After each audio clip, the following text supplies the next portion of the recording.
ashes as a man who stands tall, never retreats. Mr. Forbes, see no bend in defeat. They say the world's collapsing, crumbling fast, but Forbes walks chain never stuck in the past. Every breath a lesson, every step's precise. In the madness he runs peace. Afternoon, good evening, and good night, wherever you are. Welcome back to the Mr. Forbes Show. Now, my co-host, he's not here today because he's sick. He is down in Georgia, and Georgia got hit pretty hard with that hurricane last week, and he was one of the people that were affected, and I think he said he would maybe drink some bad water.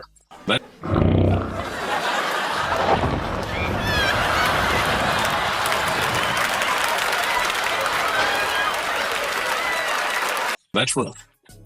But anyways, so welcome to the show where we take complicated ideas and break them down into digestible, sometimes hilarious, and occasional terrifying places.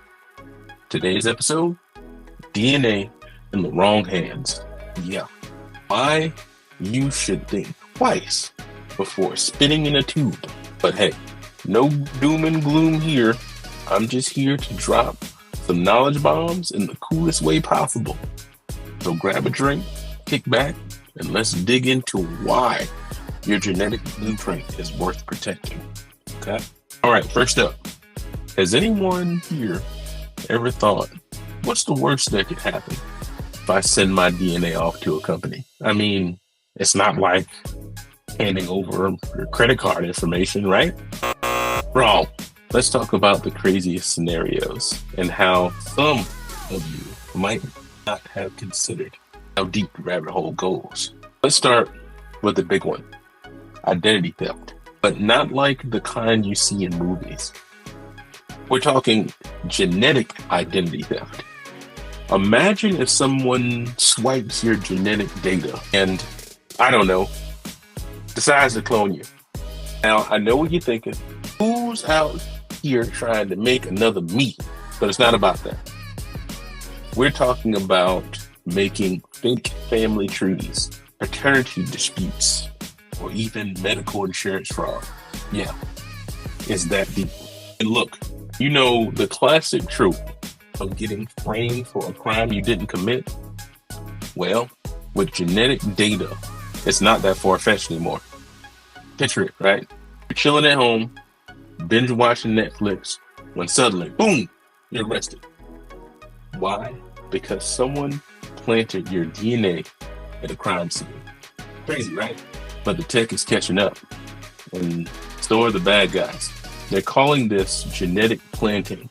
It's like CSI, but in nightmare mode. But hold on, let's lighten up a bit. Imagine this. You're at a family reunion, right? Feeling good, and then someone comes up to you like, hey, guess what? We're related. We have the same great-great-grandmother. And you're like, oh, what?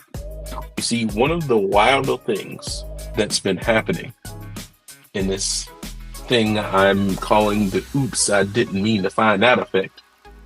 Oh my. People are discovering surprise siblings and cousins all the time. It's like a real-life version of that Murray show that has all the screaming, but with less of it. But let's get back to the serious stuff for a second, right? There's a lot of talk about discrimination. Now, some of y'all might be thinking discrimination, like DNA racism? Well, not exactly, but sort of, right? Imagine you apply for a job and your boss somehow gets a sneak peek at your DNA file. They see you have a high risk of developing a certain disease. Next thing you know, that promotion you were up for is off the table. Now, this is illegal under U.S. law, but that doesn't mean it doesn't happen underneath the radar. And for my science sci-fi fans out there, this one is going to blow your mind. Biological weaponization. This is a serious one, man.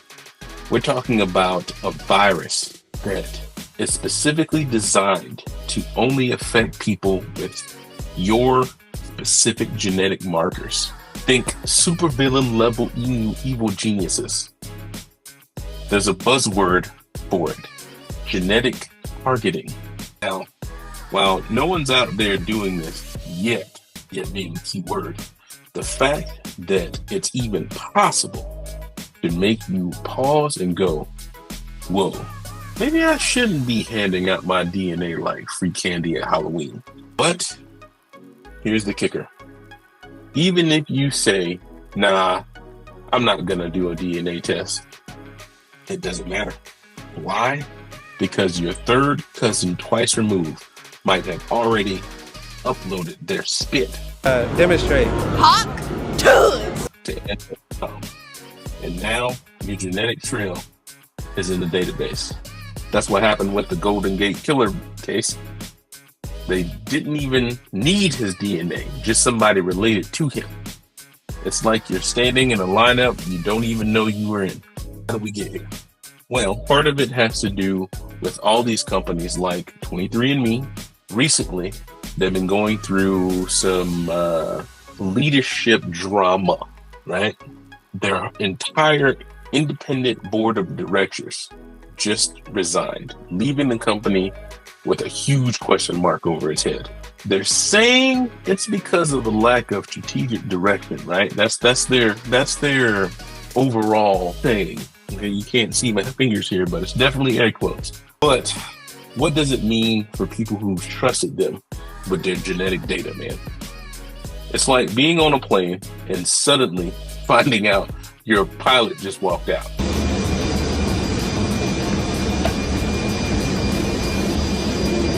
And the reason it's so concerning is that 23andMe isn't just selling Ancestry reports anymore. They've got a partnership with pharmaceutical companies, meaning, listen, your data be used to create new drugs or treatments without you even knowing. Not to mention, these databases are prime targets for hackers.